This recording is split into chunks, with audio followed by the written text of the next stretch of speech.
মূলত ৩১ আগস্ট ২০২৫ থেকে ওমান একটি বিশেষ ধরনের ভিসা প্রোগ্রাম চালু করার ঘোষণা দিয়েছে, যা প্রধানত বিনিয়োগকারী এবং দক্ষ পেশাজীবীদের জন্য।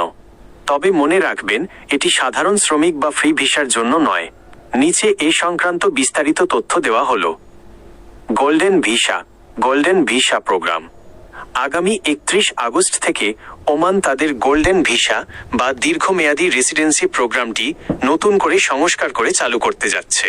এর মূল বৈশিষ্ট্যগুলো হলো: মেয়াদ: এটি 5 বছর বা 10 বছর মেয়াদী নবায়নযোগ্য রেসিডেন্সি পারমিট।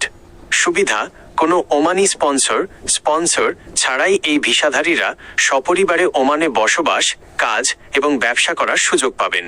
কারা পাবেন?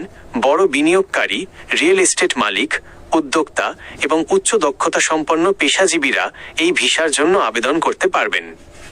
2. বাংলাদেশিদের জন্য ভিসার অবস্থা। বাংলাদেশিদের জন্য ওমানের ভিসা সংক্রান্ত কিছু গুরুত্বপূর্ণ তথ্য নিচে দেওয়া হলো। ভিসা নিষেধাজ্ঞা শিথিল: গত জুন 2024-এ ওমান সরকার বাংলাদেশিদের জন্য 12টি ক্যাটাগরিতে ভিসা নিষেধাজ্ঞা তুলে নিয়েছিল। দক্ষ শ্রমিক অগ্রাধিকার: বর্তমানে ওমান সরকার সাধারণ অদক্ষ শ্রমিকের পরিবর্তে দক্ষ শ্রমিক, যেমন ডাক্তার, ইঞ্জিনিয়ার, নার্স, শিক্ষক, টেকনিশিয়ান এবং বিনিয়োগকারী নিয়োগে বেশি গুরুত্ব দিচ্ছে।